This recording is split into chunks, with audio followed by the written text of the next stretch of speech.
कैसे आप एनआईटी तक गए, एनआईटी से क्यों आपने एमपीपीएससी में स्विच किया और एमपीपीएससी में आने के बाद क्या हुआ, सेल्फ स्टडी का क्या इंपॉर्टेंस है पीएससी के अंदर। कोचिंग सिर्फ आपको एक मार्गदर्शन दे सकती है, वो आपको हाथ पकड़ कर नहीं पढ़ाएगी कि आप ये पढ़िए। आपके लिए इंटरव्यू कैसा रहा? उन्होंने जो पहला ही क्वेश्चन मुझसे पूछा यह था कि प्रवीण आप क्या हो। एनआईटी में जाने वाला पहला बंदा बना और पहले अटेम्प्ट में निकालने वाला अपने गांव का सबसे पहला अधिकारी बना। नो ऑफेंस कि ये देखा है कि जिस बंदे का फाइनेंशियल सपोर्ट और मोरल सपोर्ट अच्छा रहा है ना, वो लोग इस एग्जाम में ज़्यादा क्लियर हुए हैं। अब वो कोई भी हो, वो हिंदी का हो, इंग्लिश का हो, बीए का हो, बीकॉम का है, कोई भी हो, अगर आपने अच्छे से अगर इस चीज़ को फॉलो कर लिया ना, तो मैं मानता हूँ कि आप डीसी तक पहुँच जाओगे। कि ऊंची नीची नीची ऊंची घाटी, पी गयो घाटी न मारे को राटी को है मिनार। इस वीडियो के डिस्क्रिप्शन में हमने आपके लिए गूगल फॉर्म की लिंक को रखा है, जाइए उस लिंक को फिल कीजिए। उस लिंक को फिल करने से आपको हमारी टीम कांटेक्ट करेगी, आपको मिल सकती है वहां से एमपीपीएससी से रिलेटेड फ्री कैरियर काउंसलिंग। उसका फायदा उठाइए, गूगल फॉर्म को फिल कीजिए। आपके जो भी सवाल है उस फॉर्म में आखिरी में सजेशन या कमेंट का एक आपको ऑप्शन मिलेगा, वहां पे आप आपके सवाल भी पूछ सकते हैं। Also this video is powered by GS study cafe, जहां आपको मिलता है लाइब्रेरी से बेहतर माहौल आपकी बेहतर पढ़ाई के लिए। Thank you so much, let's start the video. नमस्कार एवरीवन, इंडियन एस्पिरेंट शो के इस नए एपिसोड में आप सभी का स्वागत है। आज का ये स्पेशल एपिसोड आपको पूरा देखना चाहिए क्योंकि आज हमारे साथ है भाई प्रवीण मुकाती भाई, जिनसे हम बात करेंगे पीएससी प्रिपरेशन के बारे में। इन्होंने रिसेंटली जो 2019 का रिजल्ट आया है उसमें सीएमओ पद पे इनका चयन हुआ है। इनसे हम बात करेंगे इनकी प्रिपरेशन लाइफ, स्पेशली इन्होंने एनआईटी से ग्रेजुएशन किया है, उसके बाद ये पीएससी में आई, क्या रही लाइफ, कैसी रही लाइफ, उन सब के बारे में बात करेंगे। क्या स्ट्रैटेजीज इन्होंने फॉलो की है और क्या चीज़ें आपके काम आ सकती है, इन सारी चीज़ों पे हम डिस्कस करेंगे। प्रवीण भाई, स्वागत है आपका Indian aspirant. Thank you so much sir. Thank you, मुझे बहुत अच्छा लग रहा है आपसे बात करके कि कल भी हम मिले एंड देन वी डिसाइडेड कि जी, पॉडकास्ट करना है। I am so excited to host you.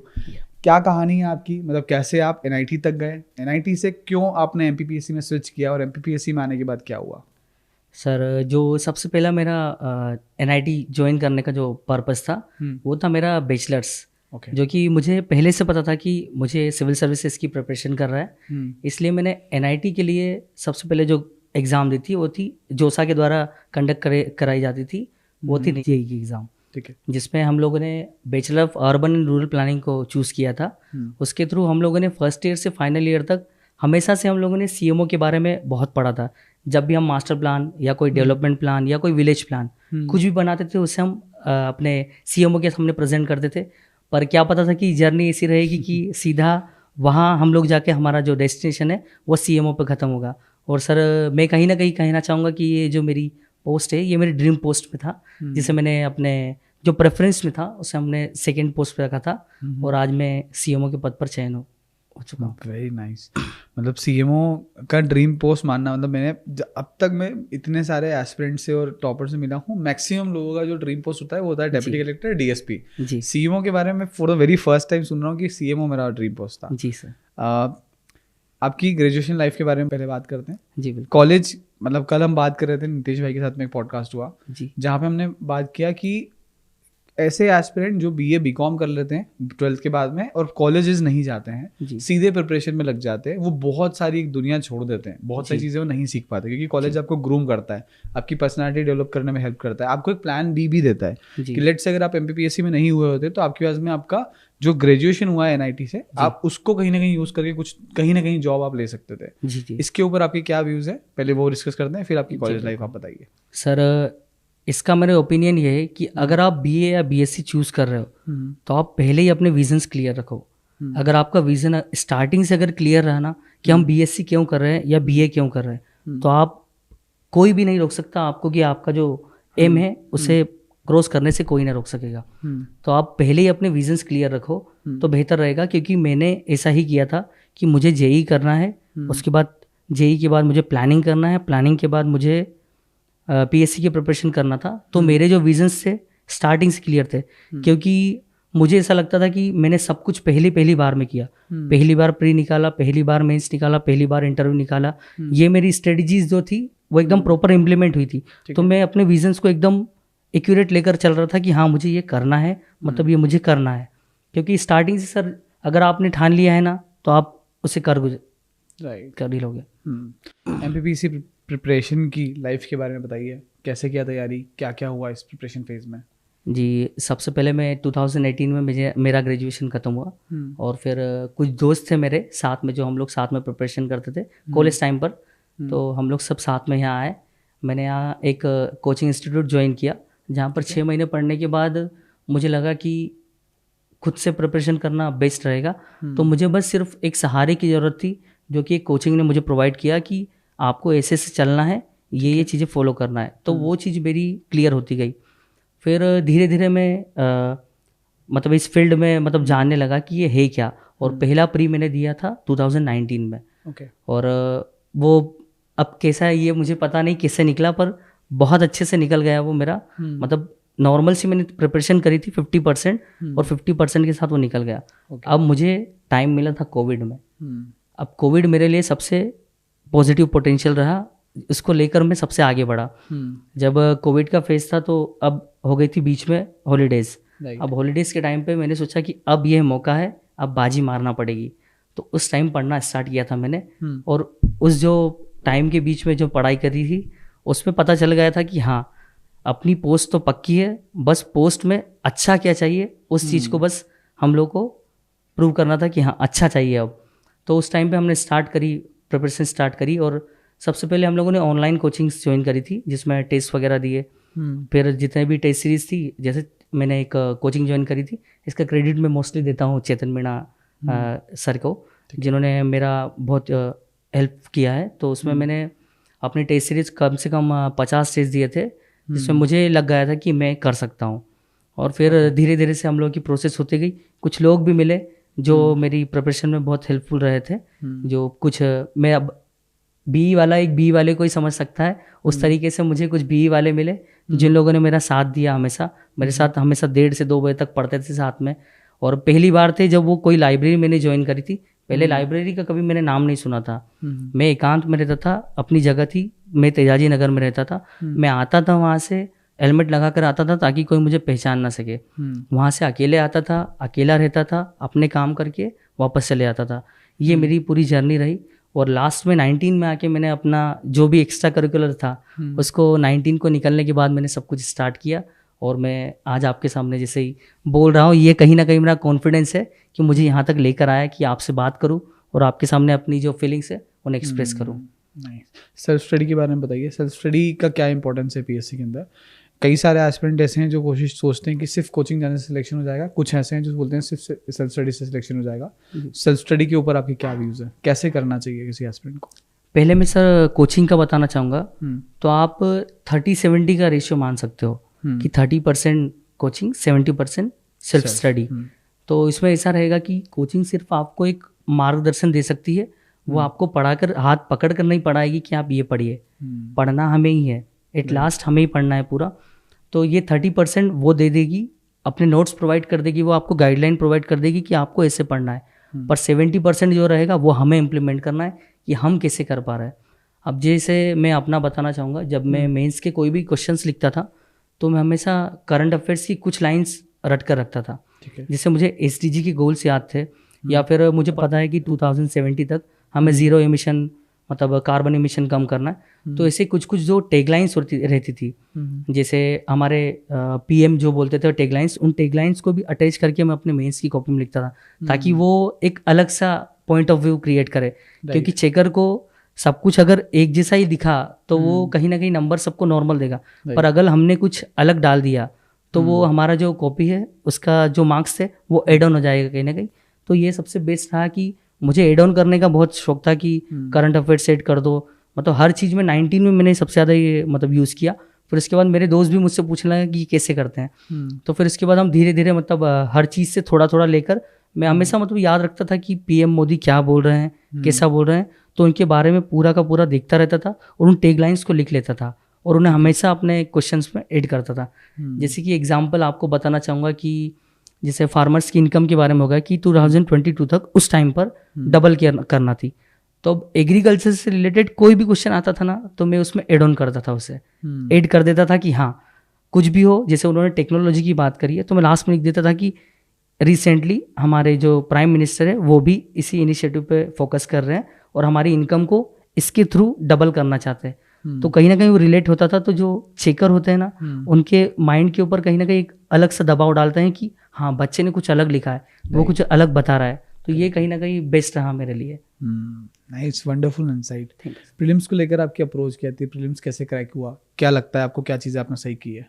Sir जो मेरी प्रीलिम्स की स्ट्रेटजी थी उसमें सबसे पहले मैं अगर बच्चों को कहना चाहूँगा तो आप यूनिट 10 प्रेफर कीजिए, क्योंकि यूनिट 10 ऐसा एक दो जो यूनिट है जो आपके मैक्सिमम से मैक्सिमम मार्क्स गेन करवा सकता है, जिसमें मैंने सबसे पहले प्रेफर किया था शुभम गुप्ता सर के नोट्स, जो कि सबसे बेहतर थे।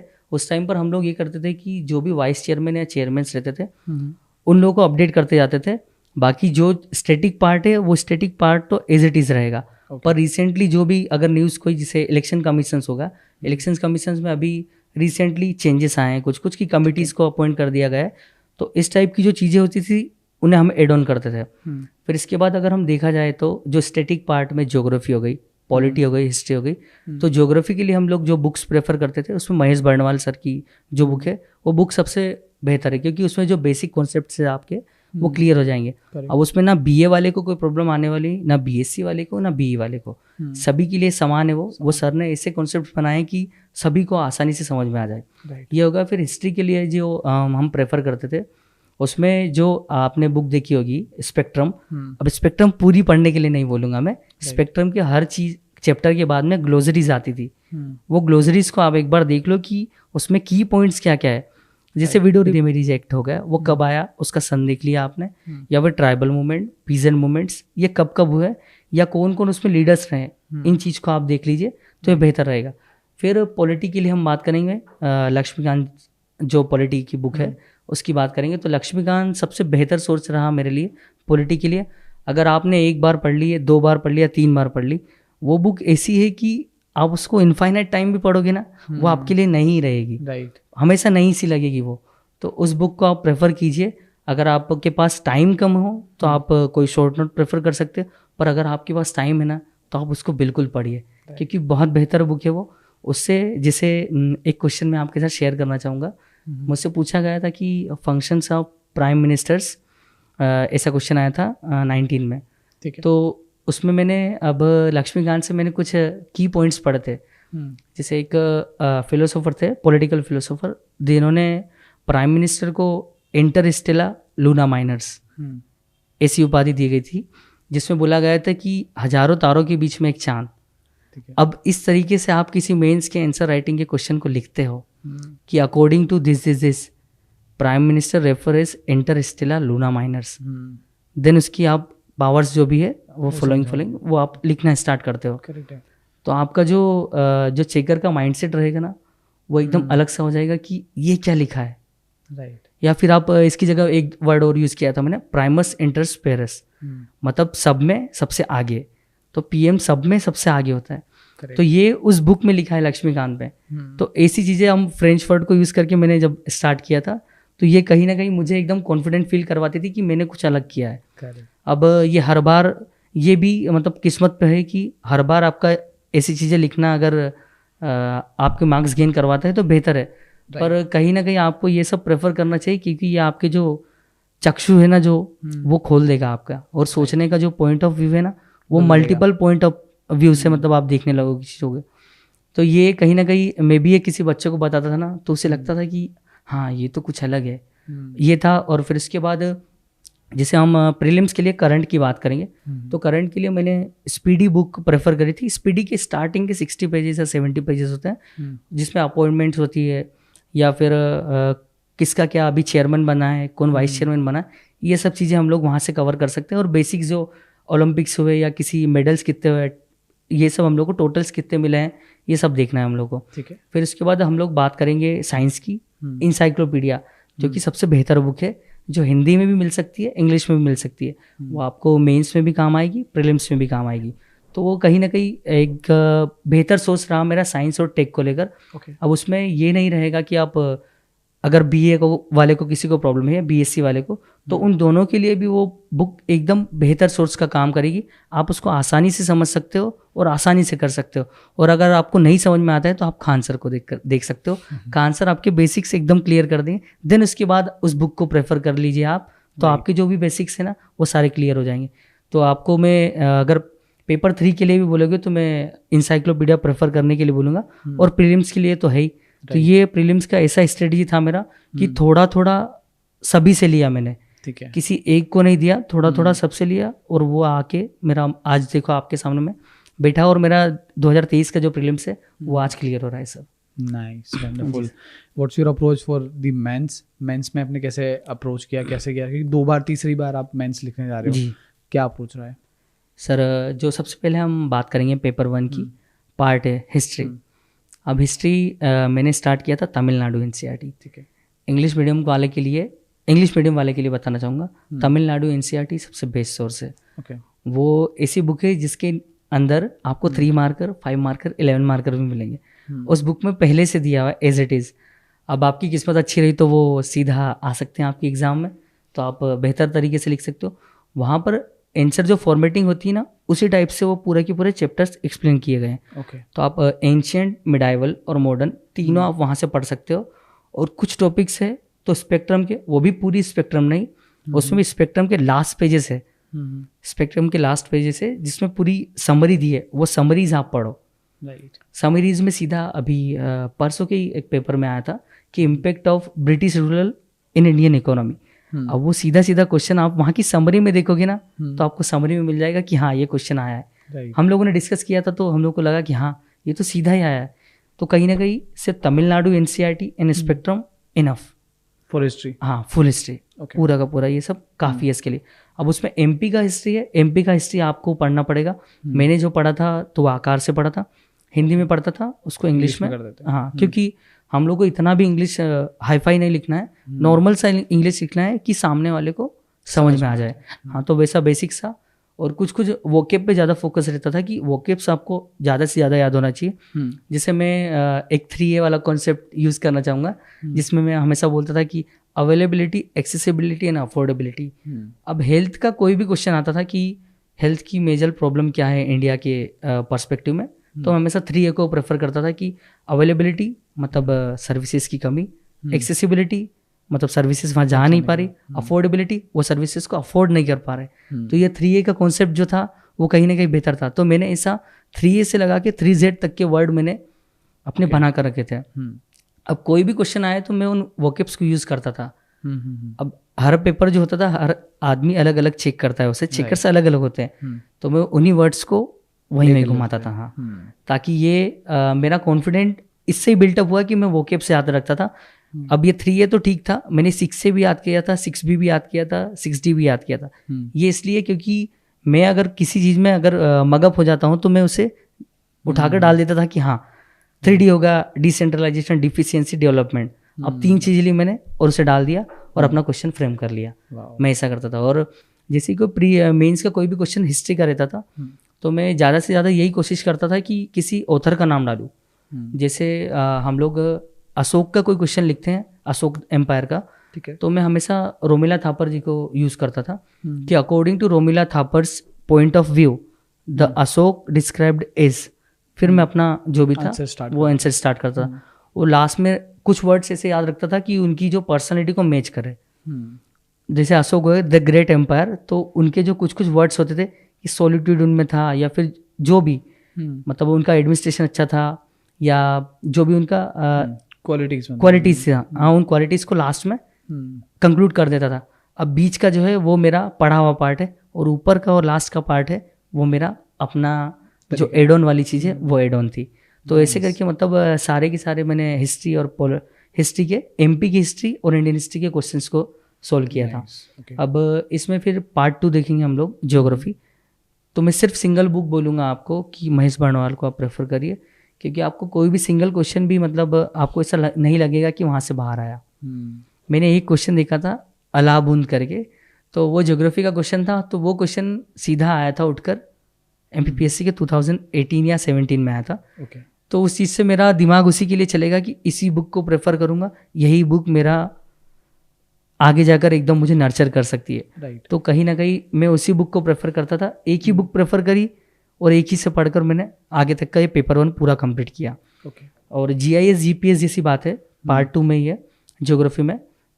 तो उसमें GIS GPS, अब ये मेरे लिए सबसे इजी पड़ता था। इजी इसलिए क्योंकि मैंने जो अर्बन एंड रूरल प्लानिंग से जो बैचलर किया है ना, उसी में GIS GPS पे हम लोगों ने स्पेशल काम किया है। ओके। हाँ, हम लोगों ने सारा काम किया था, तो GIS GPS से मैं स्टार्टिंग से रूबरू था। तो जैसे स्लाइड शेयर्स आपने सुना होगा, स्लाइड शेयर एक प्लेटफॉर्म है जहाँ पे ऑनलाइन प्रेजेंटेशन होती है। तो वहाँ पर खुद की प्रेजेंटेशन मेरी पहले से डली थी, जो कि मुझे नहीं पता था कि आगे जाके मैं खुद की प्रेजेंटेशन ही पढ़ूंगा GIS वाली। तो मैंने खुद की प्रेजेंटेशन पढ़ी और वहीं से पेपर किया मैंने। तो स्लाइड शेयर सबसे बेहतर प्लेटफॉर्म है अगर आपको साइंस टेक के कोई भी टॉपिक्स पढ़ना हो ना, GIS GPS या ऑटोकेड वाला जो भी कुछ, तो वो पार्ट हम लोग को मिल जाएगा स्लाइड शेयर पे। वहाँ पर सारी प्रेजेंटेशन से सब कुछ मिल जाएगा आपको, और एज इट इज़ आपको बस उठाकर पढ़ना है आपको। और मेरा भी कहीं ना कहीं उसमें योगदान है, मेरी भी बहुत सारी स्लाइड्स है जो मैंने वहाँ पर अपलोड करके रखी है। जी सर। और हम लोग बात करेंगे अब सेकेंड पेपर की। हम लोग पेपर सेकेंड की बात करेंगे, पॉलिटी की। पॉलिटी के लिए मैंने आपको स्टार्टिंग में भी बोला था, लास्ट में बोलना चाहूँगा, लक्ष्मीकांत सबसे बेस्ट है। बस आपको आंसर फ्रेम करते आना चाहिए। अब इसमें भी जैसे मैंने आपको प्राइम मिनिस्टर वाला आंसर बताया था, इसी तरीके से आपको जैसे कुछ कुछ हॉट टॉपिक्स रहते हैं जिसमें जुडिशियल रिव्यू, जुडिशियल एक्टिविज्म, ये ऐसे टॉपिक्स है कि ये हमेशा ही आते हैं। वो कोई भी एग्ज़ाम देख लो, मतलब स्टार्टिंग से 16 से लेके 20, 21, 22 अभी तक जुडिशियल रिव्यू आता है। तो इसमें भी कुछ कुछ मैंने जो लाइन्स रहती है वो रट के रखी थी, जिसमें जुडिशियल रिव्यू का जब क्वेश्चन लिखते हैं ना हम लोग, तो मैंने कुछ कुछ केसेस रट कर रखे थे NGT के, जो NGT वर्सेस दिल्ली। तो जो इवन आउट का सिस्टम स्टार्ट हुआ था उसके लिए जुडिशियल रिव्यू आया था और जुडिशियल एक्टिविज्म आया था। तो उसमें हम लोगों ने समझा था कि अगर कोई क्वेश्चन स्टार्ट करे तो उसको कैसे करंट से ऐड करके हम लोग स्टार्ट कर सकते हैं। तो उस तरीके से हम लोगों ने, आप ज़्यादा से ज़्यादा ये करो कि दृष्टि IAS के जो पॉलिटी की करंट अफेयर होते हैं उसको आप देखते रहे। पॉलिटी के सिर्फ सिंगल लाइन उठा के आपको देखना है, पूरी बुक नहीं पढ़ना है आपको। पॉइंट वाइज मतलब टॉपिक वाइज आपको एक एक लाइन उठाकर आपको लिख लेना है। ठीक है। कि आपको जब भी आपका, क्योंकि क्वेश्चन सभी लिखेंगे, वो सबको आता है, सब नॉर्मल से मार्क्स सबको मिल जाएंगे, पर अगर आपको थोड़ा ऊपर निकलना है तो फिर आपको एड ऑन जरूर करना पड़ेगा। उसके लिए एड ऑन के लिए आपको जरूरी है कि थोड़ा सा करंट आना चाहिए। मैं पूरा नहीं बोलूँगा, अब वो हर कोई का, मैं जैसा माइंडसेट रख रहा हूँ वैसा हर किसी का नहीं रहेगा, तो मैं ये नहीं बोलूँगा कि आप करो ही इसे। अगर आप सीधा भी आंसर लिख कर आओगे ना तो मार्क्स आपको तब भी मिलेंगे, पर आप कोशिश करो कि ऐसा कुछ करो कि अलग कुछ मिल जाए। जहाँ आपको 5 में से 3 नंबर मिल रहे हो, क्या पता 5 मिल जाए आपको। तो ये कहीं ना कहीं बेस्ट रहेगा। फिर हम लोग पेपर सेकेंड की जिससे बात करेंगे, पबेड हो गया, सोशियोलॉजी हो गया। तो पबेड और सोशियोलॉजी पार्ट भी है, जो पबेड और सोशियोलॉजी ऐसा पार्ट है जिसमें आपको ज़्यादा से ज़्यादा वोकेब्स आना चाहिए। अगर आपको सोसाइटी अच्छे से आपको आपने समझ के रखी है, ये सोसाइटी का जिससे नॉलेज मैं आपको बताऊंगा। तो मैं जिस कम्युनिटी से बिलोंग करता हूँ वो भिलाला कम्युनिटी है। तो मैंने कहीं ना कहीं, जिससे अब पुरुषार्थ के बारे में बात करते हैं या किसी भी चीज़ के बारे में बात करते हैं, तो उस चीज़ को हमेशा देखा है और रियल लाइफ एग्जाम्पल समझा है। तो उस चीज़ की जो समझ है कहीं ना कहीं बेहतर होती गई मेरी। तो समाज से थोड़ा जुड़ा रहना भी आपको बेहतर बना सकता है। तो समाज से थोड़ा जुड़ा रहे तो ये भी कहीं ना कहीं आपके लिए आगे काम आने ही वाला है। तो उस चीज़ से मतलब जो अंडरस्टैंडिंग थी कहीं ना कहीं बेहतर होती गई। अब ये चीज़ मेरी कॉलेज से भी स्टार्टिंग से अच्छी थी। ठीक है। जैसे सोसाइटी को अगर देखा जाए तो कॉलेज से मतलब ये था, कॉलेज के जब फर्स्ट ईयर में गए थे तो वहाँ हम लोग को सिखाया गया था डिसिप्लिन। अब रैगिंग वर्ड तो यूज़ नहीं करना चाहिए, पर मैं आपको बोलूँगा कि स्टार्टिंग हम लोगों की भी रैगिंग से हुई थी। अब मैंने रैगिंग को हमेशा पॉजिटिव वे में लेकर चला था। ठीक है। कि कहीं ना कहीं मैं कुछ अच्छा ही सीखूंगा, इससे बुरा कुछ भी नहीं है। और सर मैं बताना चाहूँगा कि फर्स्ट ईयर से सेकेंड ईयर तक हम लोग की जो रैगिंग होती थी, उस रैगिंग में मैंने तो जो सीखा ना वो बहुत अच्छा सीखा। मैंने सबसे पहले सीखा कि यूनिटी, हम लोगों ने यूनिटी सीखी थी कि यूनिटी एकदम यूनाइट होकर कैसा रहा जाए। यूनिटी के बाद हम लोगों ने सीखा था डिसिप्लिन, कि डिसिप्लिन में कैसे रखा जाए। और तीसरा था रिस्पेक्ट। जैसे हम अपने सीनियर्स को बोलते थे, फर्स्ट ईयर में रहते थे तो हम सीनियर्स को बोलते थे हमारे सर, पर जब वो थर्ड ईयर और फोर्थ ईयर में आते तो हम उन्हें बोलते थे बॉस। तो उनके साथ जो हमारा रिलेशन था वो माता पिता वाला जो होता है ना, उन लोगों ने हमेशा पेरेंट्स के जैसे ट्रीट किया। पर अगर जिस बच्चे ने उस चीज़ को नेगेटिव वे में लिया हुआ था, रैगिंग को ही, तो वो कहीं ना कहीं मतलब उनका जो पॉइंट ऑफ व्यू था वो अलग अपना था। अब तो खैर ये सब बंद हो चुका है। जब हम लोग थे 2014-18 में तो ये सब कुछ थोड़ा बहुत चलता था। तो उस चीज़ को मतलब अच्छे तरीके से लिया जाए तो मतलब वो कोई प्रॉब्लम नहीं है उसमें। ये ऐसा था। तो इससे मतलब यूनिटी थी उसको मैं कनेक्ट करता हूँ अपने सोशियोलॉजी से, समाज से। तो ये चीज़ हमारी आती थी यहाँ पर। तो यहाँ पर जो बेसिक अंडरस्टैंडिंग जो होती है ना सोशियोलॉजी की समझने की, वो आपको खुद से डेवलप करना पड़ेगा। आपको अपने चारों ओर देखना पड़ेगा कि क्या चल रहा है समाज में। अगर आपने सब कुछ सोच समझ लिया कि अगर कोई क्वेश्चन आता है कि क्या क्या फैक्टर्स ऐसे हैं जो एक सोसाइटी को डेवलप कर सकते हैं, तो तब आप सोचोगे आपके अपने पुराने जो भी आपके साथ जो घटित घटनाएं हैं ना, उसको सोचकर लिखोगे ना, तो आप बेहतर करोगे। तो ये एक था सोशियोलॉजी का पढ़ने का पॉइंट ऑफ व्यू। बाकी ऐसा था कि बुक्स तो है ही, उसके हिसाब से तो आपको पढ़ना ही है। अब पबेड हो गए सर, अगर पबेड की बात करें तो पबेड के लिए इग्नू के नोट्स सबसे बेहतर मैं मानता हूँ। हाँ, इग्नू का जो नोट्स है वो सबसे बेहतर है। हर एक टॉपिक वाइज अगर आप इग्नू के नोट्स ढूंढोगे ना, तो वो सबसे हेल्पफुल रहेंगे आपके लिए। इससे ज़्यादा कुछ नहीं बोलना चाहूँगा, सिर्फ इग्नू के नोट्स। अब जैसे हम पेपर 3 पे आते हैं, स्विच करते हैं। पेपर 3 बहुत सारे एस्पिरेंट्स के लिए चैलेंजिंग भी है जी। पेपर 3 के लिए मैं सबसे पहले बोलना चाहूँगा तो जो फिजिक्स, केमिस्ट्री, बायो, ये जिसका बहुत अच्छा है, तो ये आपका जो 30% का जो कॉन्फिडेंस है ना, वो बिल्डअप कर देगा। अब हर किसी को आ जाए फिजिक्स, केमिस्ट्री, बायो, ये हम नहीं कह सकते, क्योंकि वहाँ पर बीए वाले भी कुछ लोग हैं और बीकॉम वाले भी है। ठीक है, मेरे कुछ साथी है, पर उन साथियों ने भी ये किया कि वो लोग प्रेफर करते थे खान सर के क्लासेस। उन्होंने बेसिक समझ लिया और बेसिक समझने के बाद हम लोग जब साथ में डिस्कस करते थे तो उनकी भी वही मेंटेलिटी हो गई जो हमारी थी, मतलब हम लोग सेम स्तर पे आ गए। तो कोई भी मैं सर एक वो देना चाहूँगा, मतलब टिप देना चाहूँगा कि कोई भी बीए या बीकॉम वाले खुद को मतलब अंडर कॉन्फिडेंट ना रखें।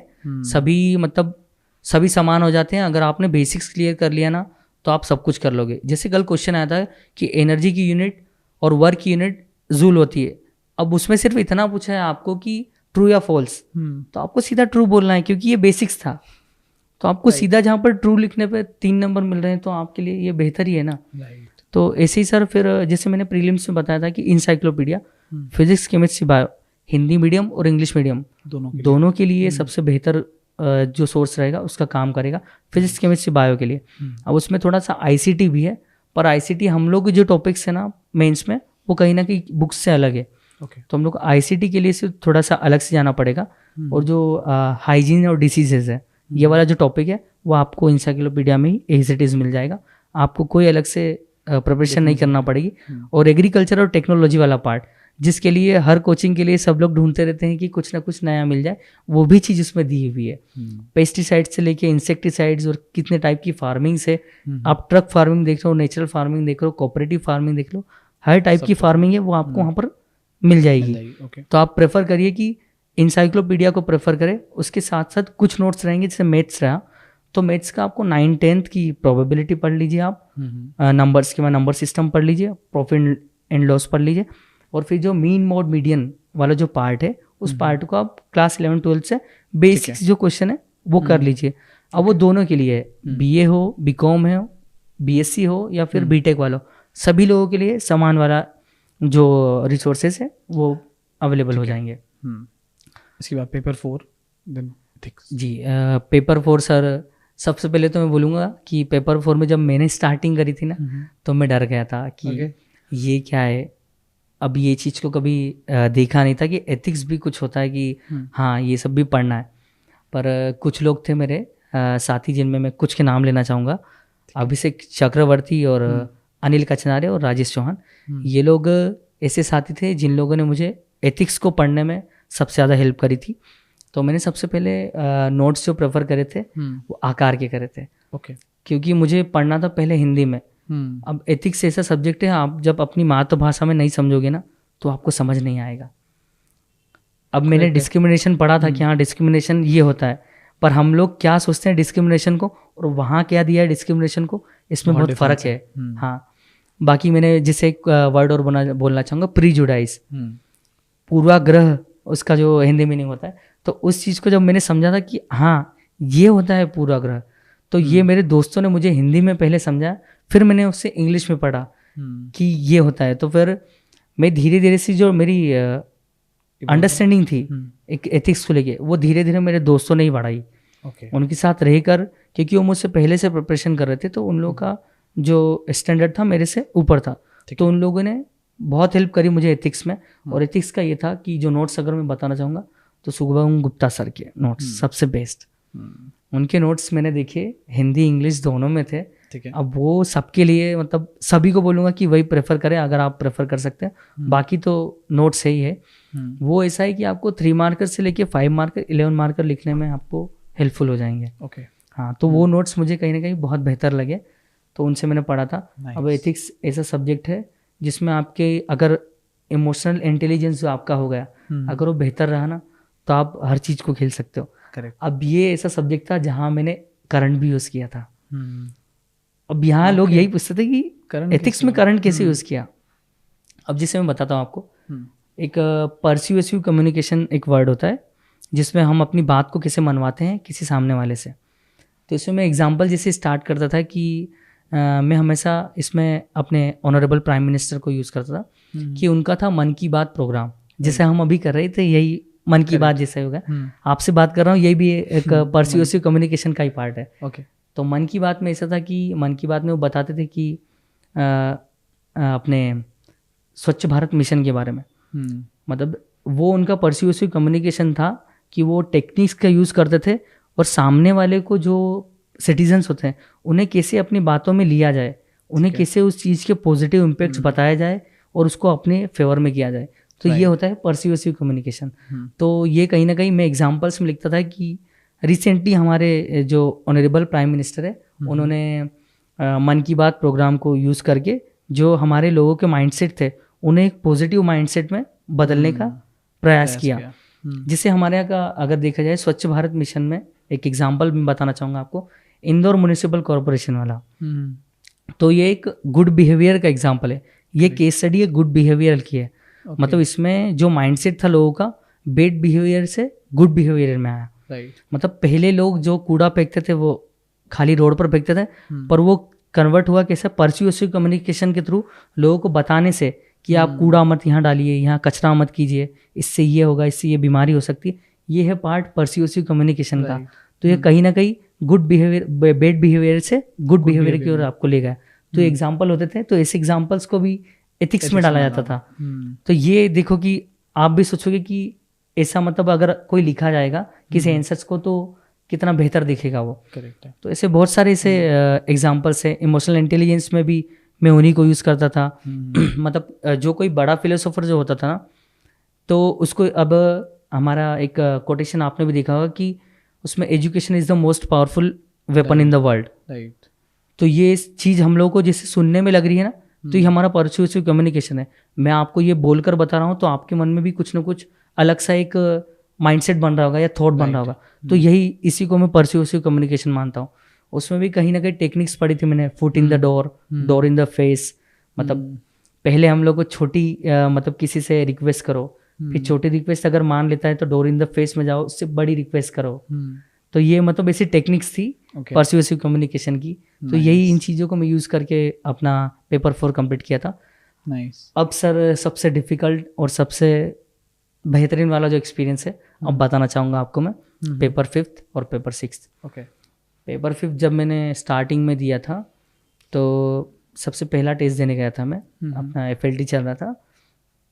तो उसमें अब ग्रामर मुझे इतनी अच्छे से आती नहीं थी हिंदी की, इंग्लिश का होने की वजह से मुझे ग्रामर में बड़ी प्रॉब्लम आती थी। राइट। तो वो पेपर दे कर आया और मैंने देखा कि मुझे सिर्फ आए थे 40 मार्क्स। ओके। हाँ, 200 में से। अब उस दिन मेरा मोरल हो गया था पूरा डाउन। मुझे लगा था कि मैं ऊपर 1st, 2nd, 3rd, 4th में तो अच्छे से स्कोर कर लूँगा, पर अगर ये 2 सब्जेक्ट में क्लियर नहीं हुआ तो मेरा कोई सेंस ही नहीं बनेगा। और ऐसा पहले बोला जाता था कि जो कॉपीज चेक होती है सबसे पहले 5वें पेपर की और 6ठे पेपर की होती है। अगर ये 2 क्वालिफाई है आपके, उसके बाद आपके पहले, दूसरे, तीसरे और चौथे की कॉपी चेक होती थी। ठीक है। अब 40 मार्क्स देख के तो मेरी दुनिया हिल गई थी पूरी। मेरा दोस्त था अभिषेक चक्रवर्ती जिसने मुझे हेल्प किया था उस टाइम पर। मैं थोड़ा मतलब उस टाइम मुझे लगने लगा था कि हाँ ये डिप्रेशन कुछ होता है। उस टाइम मुझे फील हुआ था सबसे पहले कि हाँ अब तो कुछ ना कुछ करना पड़ेगा, नहीं तो मेरी इतनी मेहनत कोई काम की नहीं निकलेगी। तब मेरे दोस्त ने मुझे हेल्प करी थी। उन्होंने मुझे नोट्स बताए थे, सबसे पहले कुसुमलता श्रीवास्तव मैडम के। ओके। अब वो मैडम सभी जानते हैं वो मैडम को। वो मैडम के नोट्स जब मैंने पहली बार प्रेफर किया धीरे से मैंने 40 से 60 नंबर लेकर आया। फिर तीसरा टेस्ट जब हम देने गए FLT का, तो मैं था उस कोचिंग का सेकंड टॉपर। ओके। हाँ, सेकंड टॉपर था उस टाइम पे टेस्ट सीरीज में। तो उस दिन मेरा दोस्त जो मेरे साथ था वो मुझे बोलने लगा कि मुकाती अगर मुझसे ज़्यादा नंबर आए तेरे तो तुझे मैं छोड़ूंगा नहीं। वो इसलिए क्योंकि पढ़ाया मैंने तुझे, मेरे से ज़्यादा नहीं आना चाहिए। तो वो था पहला, मैं था दूसरा। वो बन गया था उस टाइम से मेरा गुरु। ओके। हाँ, वो बंदे ने मुझे जो हेल्प की है ना, और जो मेरे सामने भी भैया बैठे हैं रविराज ठाकुर, ये भैया ने भी मुझे बहुत हेल्प करी है। इन्होंने मेरा मतलब मोरल हमेशा एकदम हाई पर रखा।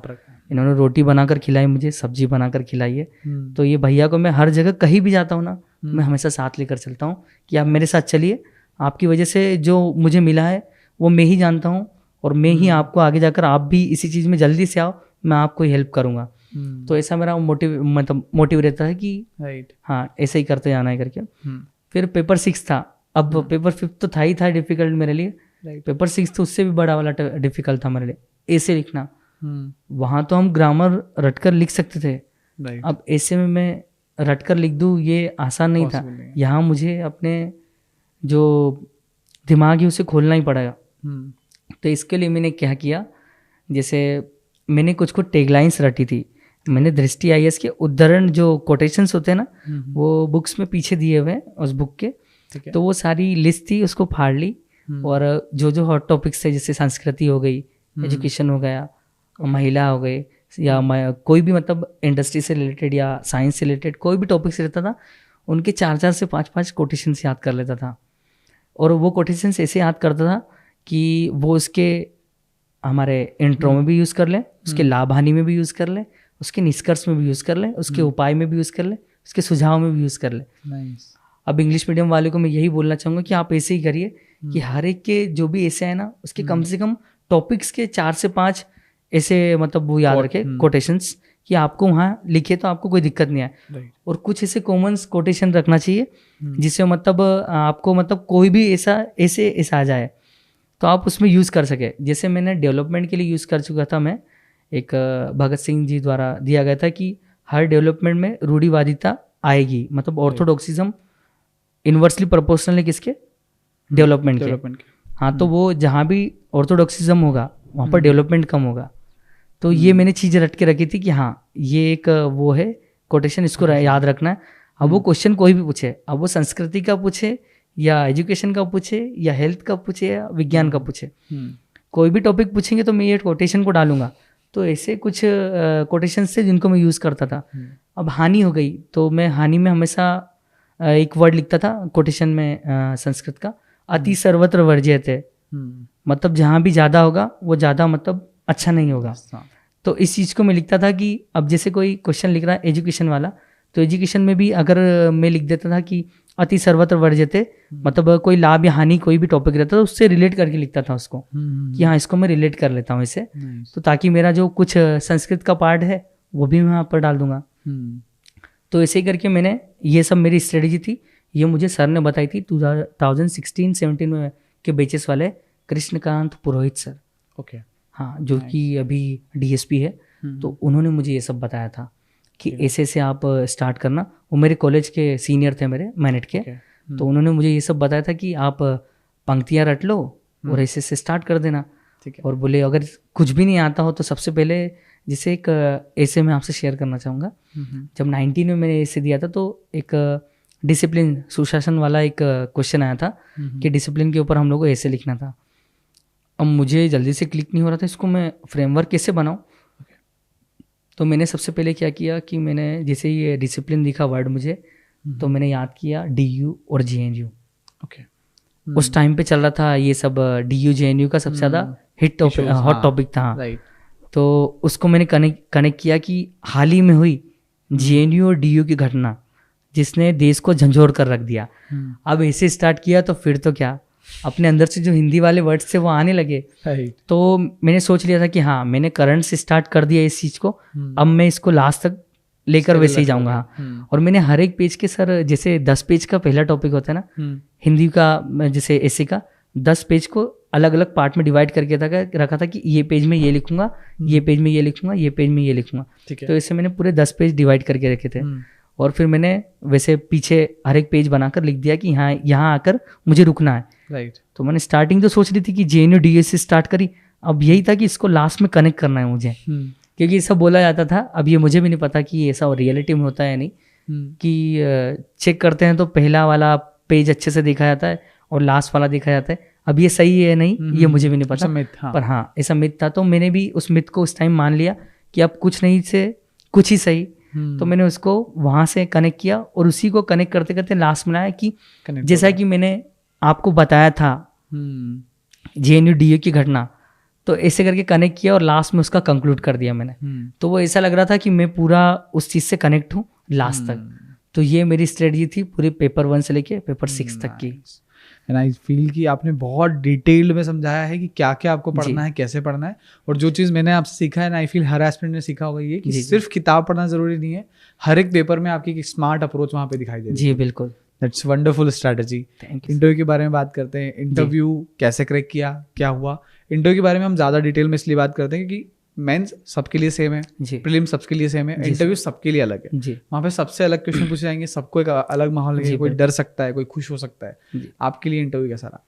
इंटरव्यू सर सबसे पहला तो हम लोग का 2020 का इंटरव्यू हुआ था, जिसका एक्सपीरियंस तो मेरा अच्छा नहीं था क्योंकि मैं कहीं ना कहीं प्रिपेयर नहीं था उस चीज़ के लिए। तो मुझे सबसे एकदम लोवेस्ट मार्क्स थे उस टाइम, लोवेस्ट मार्क्स मिले थे, पर फिर भी मैंने अपने मेंस के मार्क्स के दम पर पोस्ट उठा ली थी, क्रैक कर तो लिया। ये हाँ, तो ये मेरे लिए कहीं ना कहीं पॉजिटिव था। स्टार्टिंग में तो मुझे भी समझ में नहीं आया कि मुझे क्या मिला है, कैसा मिला है, क्या पोस्ट है मेरी। फिर जब धीरे धीरे लोगों ने बताया कि आपको तो कुछ मिला है, जिसे कुछ नहीं मिला उसको पूछो कि उसके साथ क्या बीत रही है।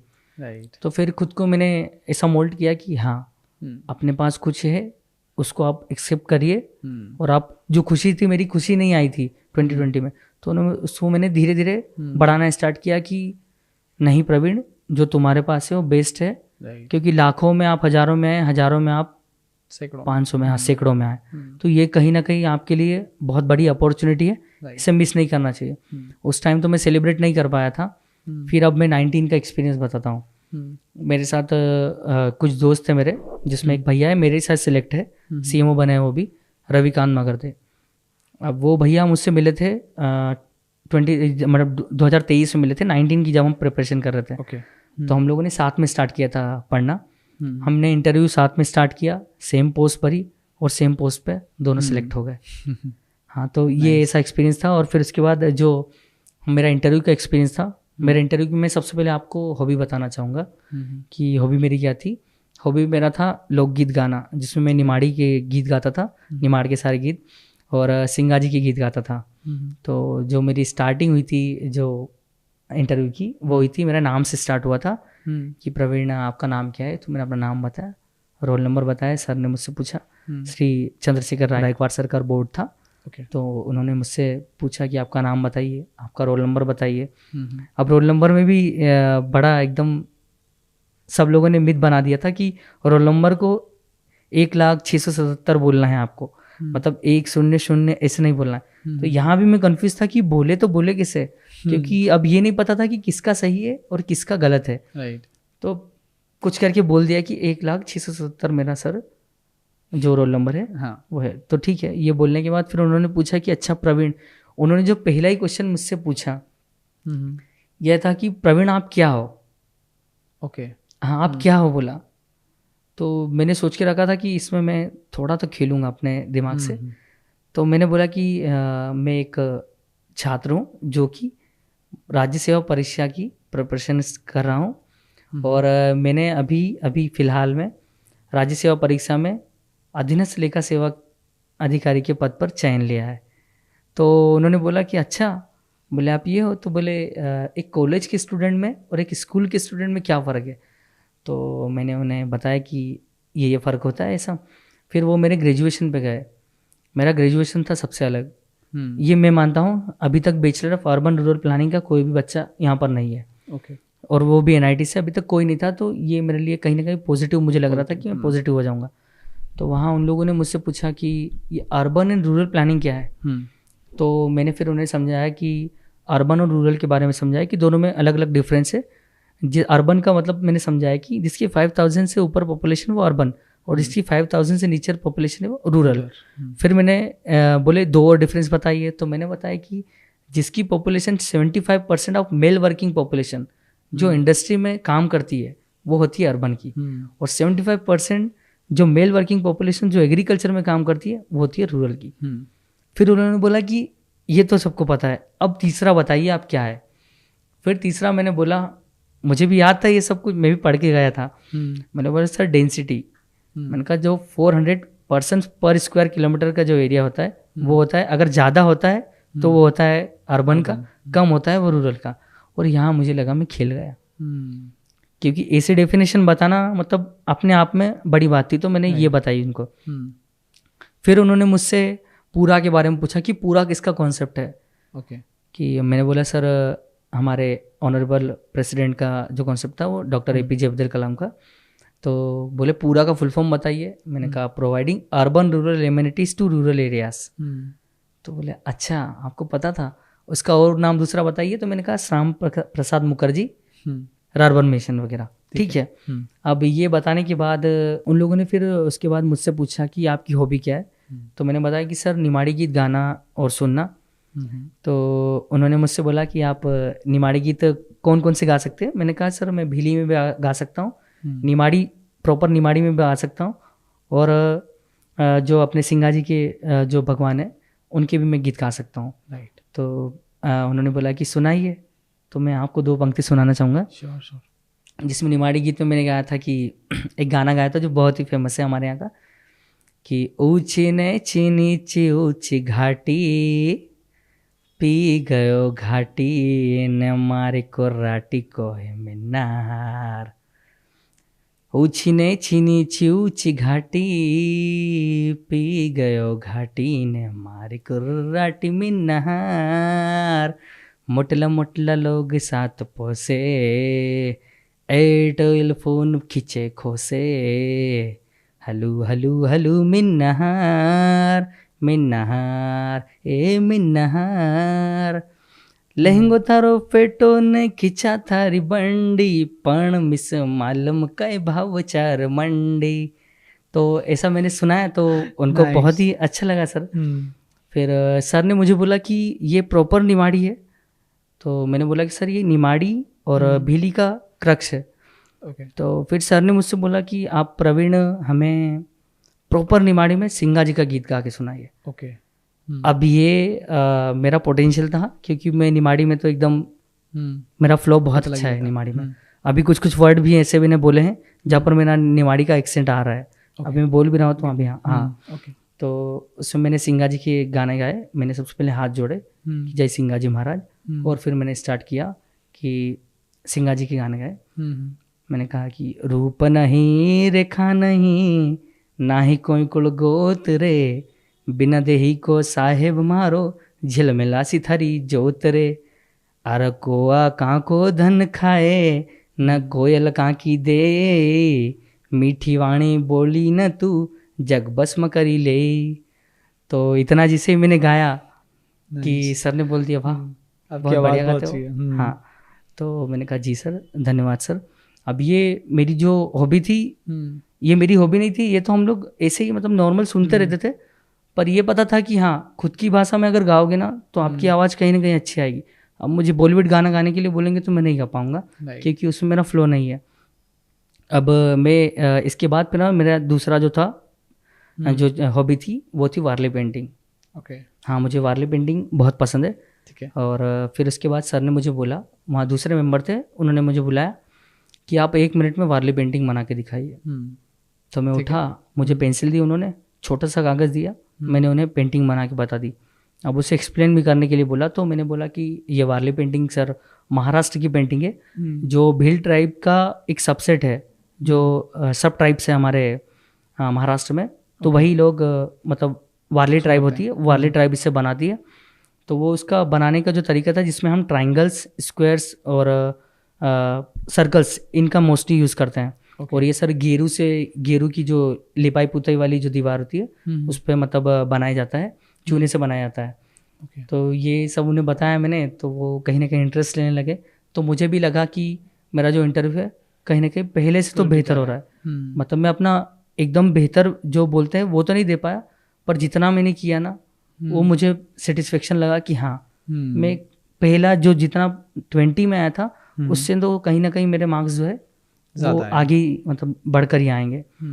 तो वो चीज़ ने मुझे मतलब बनाए रखा। फिर जो इंटरव्यू था, इंटरव्यू ख़त्म होता है वैसे तो 27 से 28 क्वेश्चन पूछे थे मुझसे। कुछ उसमें फैक्ट वाले भी थे जो लगातार पूछते गए, मैं बताता गया उनसे। पैसा एक्ट के बारे में पूछा था, ईडी के बारे में पूछा था, तो बताता गया उन्हें। फिर एक था वर्ड हमारे उसमें जो आता है जोहार, जो हमारी कम्युनिटी में बोला जाता है कि जब भी किसी के साथ हम बात करते हैं तो जय जोहार बोला जाता है। तो जय जोहार में मुझसे पूछा गया था कि ये जय जोहार क्यों बोला जाता है। तो मैंने बोला कि सर जोहार का मतलब होता है कि सबकी कल्याण करने वाली प्रकृति की जय हो, जो सबका कल्याण करती हो उस प्रकृति की जय हो। तो उन्होंने बोला कि अच्छा इसको आप कैसे रिलेट करते हैं खुद से। तो मैंने बोला कि सर जो आदमी प्रकृति से जुड़ा हो, जो नेचर से जुड़ा हो, वो आदमी उसके लिए मतलब उस पर सेल्फ रिलायंट है पूरा इन्वायरमेंट पे। तो वो उसको हमेशा सेवा अपनी मतलब प्रदान करता है और उनसे सेवा लेता है। तो उसी आदमी को हम मतलब जोहार से कनेक्ट करते थे कि सबका कल्याण करती है ये, उस प्रकृति की हम हमेशा जय करते हैं। मैं अपने इंस्टा के अकाउंट पे भी हमेशा जय जोहार लिख कर रखता हूँ क्योंकि वो शब्द मुझे कहीं ना कहीं इन्वायरमेंट के प्रति मुझे मतलब अच्छी फीलिंग देता है। तो मैं हमेशा मतलब जय जोहार बोलता हूँ। तो वो सर ने उस दिन पूछ ही लिया कि जय जोहार, तो मैंने सोचा कि आज चलो अपने पॉइंट में कुछ पाले में कुछ गिरा है तो उसे बताने में अपन कतराते नहीं है। जी, मैं आपको भी जय जोहार कहना चाहूँगा सर। थैंक यू, जय जोहार। ये मैंने पहली बार सुना था प्रियंका भलावी के वीडियो में, तब से मुझे ये था कि यार ये जय जोहार है क्या। मैंने सोच रहा था मैं कभी जब प्रियंका से मिलूंगा नेक्स्ट टाइम तो मैं पूछूंगा। Thank you for clearing this, मुझे एटलीस्ट पता लगा। That's wonderful. What is the best part जो आपको लगा है पीएससी प्रिपरेशन में? सबसे ज़्यादा मज़ा क्या है? सबसे ज़्यादा मज़ा सर मैं बहुत अच्छी एक टिप देना चाहूँगा कि मेरे साथ ये था कि मैं अपने से छोटों वालों के बच्चों के साथ बहुत रहता था। अब ये चीज़ क्यों? क्योंकि वो जो अपने से छोटे रहते ना वो आपका एंथुजियाज्म हमेशा बनाए रखेंगे। राइट। मेरे साथ मेरे भाई रहते हैं, 5 से 6 लोग भाई रहते हैं। हम लोगों ने 2 फ्लैट लेकर रखे हैं। तो हमेशा मुझसे मिलने आते, तो मैं क्या उनके साथ रहकर बच्चा बना रहता था हमेशा। अगर जो बच्चा बना रहता है ना तो वो जब नई चीज़ें सीखते हैं ना तो वो हमेशा उसके दिमाग में जाती है। तो मैं हमेशा अपने से छोटों के साथ रहना ज़्यादा प्रेफर करता था। अभी जो मेरे भैया है वो मेरे साथ रहते हैं, वो अपने से बड़ों के साथ नहीं रहते हैं, वो मेरे साथ रहते हैं, वो मुझसे कुछ सीखते हैं और मैं अपने से छोटों के साथ रहता हूँ कि मैं उनसे कुछ सीखूं। तो वहाँ से मैं सीखता था एंथुसियाज्म। उनका जो ऊर्जा था, उनका जो मतलब सोचने का तरीका है वो मुझे हमेशा मतलब उनके जैसा यंग माइंड बना के रखता था। तो मैं सबके कहना चाहूँगा मतलब अपने से छोटा अगर मिले ना तो उससे भी ज्ञान मिलता है और हम भी उसे ज्ञान देंगे ना तो हमारा कहीं ना कहीं जो बढ़ेगा, हाँ जो ज्ञान है वो कहीं ना कहीं ट्रांसफ़र ही होगा। तो ये मेरा सबसे बड़ा फैक्टर था कि मैं अपने जो छोटे भाई थे ना उनके साथ रहता था, वो मुझे हमेशा एंथुसियास्टिक फील करवाते थे हमेशा। प्रवीण भाई बहुत मज़ा आ रहा है आपसे बात करके। आई फील ऑडियंस पॉडकास्ट को एंजॉय कर रही होगी। जी, मैं आपसे जानना चाहूँगा आपके मार्क्स क्या थे, मतलब दोनों टाइम पे मेंस में और इंटरव्यू में क्या मार्क्स रहे हैं आपके? सर जो पहले मेरे जो मार्क्स थे वो जो ATO मिला था मुझे, तो मेरा टोटल जो था मतलब 670 मेरा उसमें था मेंस में था और फिर मुझे 81 मार्क्स मिले थे इंटरव्यू में। जो कि यहाँ से मुझे जो पद पर ले गया था वो तो ATO के पद पर सेकेंड वाला बहुत इंटरेस्टिंग था। अब जिसे मुझे 19 में जो इंटरव्यू में मार्क्स मिले 126 मिले मुझे, वो मेरे लिए बहुत बेहतर है क्योंकि मैं सीधा 80 से 126 पर गया। तो ये मेरे लिए मतलब एक इम्प्रूवमेंट वाला था। तो अब यहाँ क्या हुआ कि जैसे DSP का पद होता है तो उसमें 168 सेंटीमीटर की हाइट चाहिए होती है, मेरी थी 165। अब रिजल्ट आया, मुझे CMO मिल गया, मुझे सब कुछ पता हो गया कि हाँ मुझे CMO मिल गया, मैं बहुत खुश था। फिर बताया मेरे दोस्त ने कि बोले यार तेरा तो DSP का कट ऑफ भी क्लियर है। तो मैंने बोला अच्छा ऐसा भी कुछ है। तो फिर मैंने देखा तो जो DSP का पद था उसमें मेरा कट ऑफ क्लियर था। फिर मेरे दोस्त ने बताया कि जो राहुल मंडलोई, मैं आपको नाम बताना चाहूँगा, वो दोस्त की हाइट अच्छी थी तो वो दोस्त को मिला DSP का पद। तो कहीं ना कहीं मैं मानता हूँ कि मैंने जो मेरी चॉइस भरी थी ना CMO की वो बेस्ट रही मेरे लिए।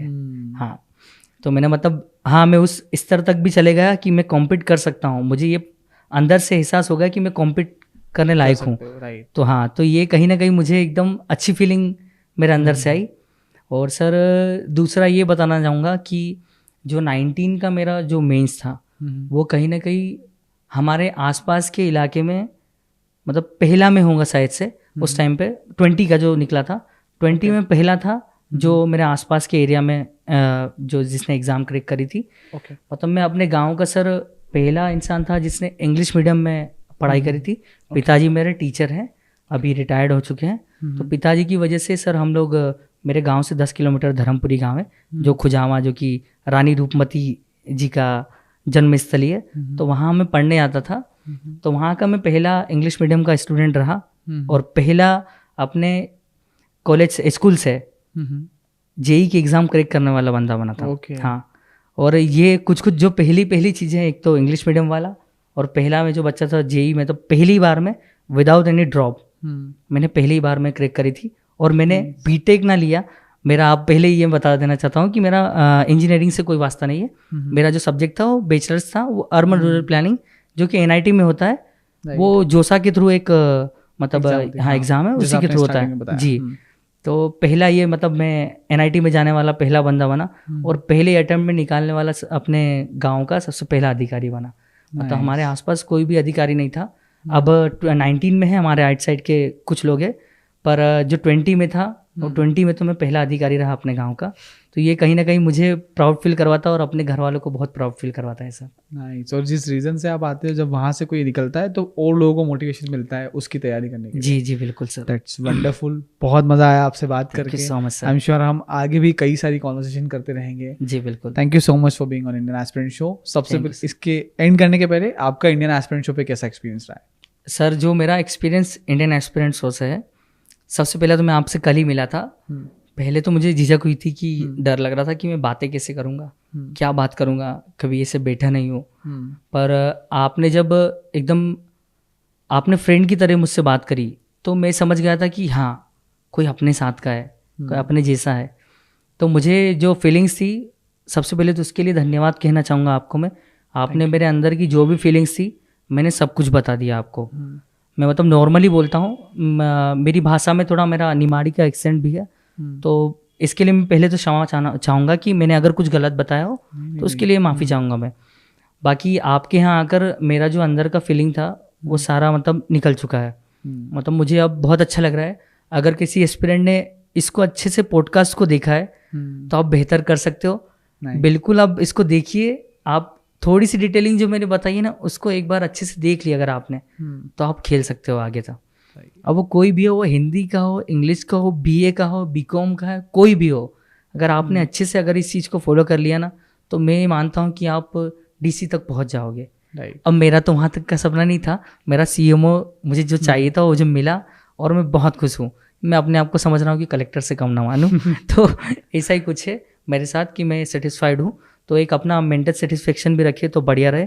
और अगर आप भी चाहते हैं कि मेरी कुर्सी पे बैठे जहाँ मैं बैठा हूँ और जहाँ भैया बैठे हैं, तो इस चीज़ को पाने के लिए तो आपको कुछ ना कुछ तो करना ही पड़ेगा। और ऐसी चीज़ों को आगे लाने के लिए और किसी की बातों को रखने के लिए सर आपको बहुत बहुत धन्यवाद कहना चाहूँगा मैं, क्योंकि आपका जो शो है ना मुझे कहीं ना कहीं एकदम वो बताता है कि आप वो कि जो लोगों के अंदर जो चीज़ें होती है, मतलब किसी का दुख है, किसी ने क्या कैसी कंडीशन फेस करी है, यहाँ तक कैसे आया है, वो आप पूरा बताते हो ना, तो सामने वाला लोग क्या रहते हैं कि किसी को मोरल और फाइनेंशियल सपोर्ट की बहुत ज़रूरत होती है। और अभी जो तैयारी मैंने ऐसा देखा है, आप कोई भी मतलब नो ऑफेंस, मतलब कि ये देखा है कि जिस बंदे का फाइनेंशियल सपोर्ट और मोरल सपोर्ट अच्छा रहा है ना, वो लोग इस एग्ज़ाम में ज़्यादा क्लियर हुए हैं। तो फाइनेंशियल सपोर्ट ऐसा नहीं कि आपको पूरा एकदम आईफोन लेकर चलो, ऐसा कुछ नहीं। मतलब नॉर्मल सा बेसिक जरूरत की चीज़ें अगर आपके पास है और घर का सपोर्ट आपके पास है तो आप अच्छी से अच्छी एग्ज़ाम निकाल सकते हो। तो ये मैं कहना चाहूँगा कि फाइनेंशियल और मोरल को हमेशा लेकर चलो। आप 10 रुपये कम खर्च करो, चाय मत पियो, कोई दिक्कत नहीं, थोड़ा सा मतलब आपका खाने में उसको लगा दो वो पैसे को, तो बेहतर रहेगा। पर यही कोशिश करना कि अपने दोनों जो बैलेंस है ना, फाइनेंशियल और मोरल, उसको ज़रूर लेकर चलना। क्योंकि मेरा हमेशा का मानना था जब मैंने भी तैयारी करी थी तो मैं भी थोड़ा रुका था, फाइनेंशियल सपोर्ट में थोड़ा सा मुझे भी प्रॉब्लम आया था, क्योंकि हम लोग भी 3 भाई बहन हैं। राइट। तो पिताजी ने तीनों को बराबर किया, पर कहीं ना कहीं मुझे लगता था, पिताजी बताते थे कि हम लोगों ने तो आज सब्जी में ये खाया, पर मम्मी जब बात करती थी तो बोलती थी हम लोगों ने दाल खाई और तुम लोग भिंडी खाओ। तो ये चीज़ कहीं ना कहीं मुझे हर्ट कर जाती थी। जब भी ऐसा लगता था कि यार पढ़ने का मन नहीं कर रहा था, तो आंख बंद करके बस एक बार घर को याद कर लो तो आपको सब समझ में आ जाएगा कि क्या चल रहा है रियल में। अगर घर को एक बार याद कर लिया, पिताजी को याद कर लिया ना, कुछ भी गलत काम करने से पहले भी अगर आपने घर याद कर लिया ना, तो आपको समझ में आ जाएगा कि नहीं यार ये नहीं करते हैं, अपने से खेती बाड़ी होने से तो रही, अगर करना है तो जो पीएससी करना है या कोई जॉब भी करना है, गवर्नमेंट जॉब करना है। और सर एक टिप ये भी है कि मतलब स्टार्टिंग से आप ऐसे मोटिव मत बनाकर चलो कि मुझे यही बनना है यही बनना है, क्योंकि अगर जब वो कुछ ऐसा टाइम आता है जहाँ पर आपकी उम्मीद टूट जाती है ना, तो आप बिखर जाते हो। तो बिखरो ना, इसलिए मतलब खुद को ऐसा स्टेबल रखो कि पहले मेरा टारगेट रहना चाहिए एग्जाम में इन होना, फिर दूसरा मेरा टारगेट रहना चाहिए कि मुझे बेहतर नंबर लाकर अच्छी पोस्ट लेना। तो ये कहीं ना कहीं मैंने भी किसी डीएसपी सर से सुनी थी, तो मुझे ये बात अच्छी लगती है कि पहला मेरा टारगेट था इन होना, क्योंकि मैंने भी उम्मीद 20 में लगाई थी कि मैं भी कुछ बड़ा बनूंगा, पर जब वो उम्मीद टूटी तो मैं बिखर गया था। तो उस टाइम पे मुझे थोड़ा मतलब समझ में आया कि ऐसी चीज़ें नहीं रखना चाहिए। तो फिर 19 मैंने जब दिया था तो मैंने एकदम कुल होके दिया था। तो फिर मुझे समझ में आया जो मिलेगा अच्छा ही मिलेगा। तो वहाँ फिर जो मिला वो बेहतर मिला। तो इस चीज़ को मैं कहना चाहूँगा कि जहाँ जाना था मुझे मंजिल मिल ही गई है। और सर इसके लिए आपका बहुत बहुत धन्यवाद कि मेरे अंदर की जो भी फीलिंग्स थी उसको आपके सामने प्रेजेंट करने के लिए और बाकी लोगों के सामने प्रेजेंट करवाने के लिए। Thank you. कहीं ना कहीं ये किसी न किसी को हेल्प करेगी, भले ये थोड़ा लंबा एपिसोड क्यों ना। Thank you so much Praveen भाई, बहुत मजा आया बात करके। Thank you so much audience for watching this podcast till the end. I am sure इसमें कई सारी टेकअवेज आपको मिले होंगे। And I would request you कि इस पॉडकास्ट में जितनी भी ट्रिक्स एंड टिप्स जो स्मार्ट अप्रोचेस प्रवीण भाई ने बताई है वो सारी यूज़ करिए, बहुत हेल्पफुल रहेगी आपके एग्जाम के लिए। Thank you so much for watching this podcast till the very and. Make sure you subscribe the channel and share this podcast with all your friends. Thank you.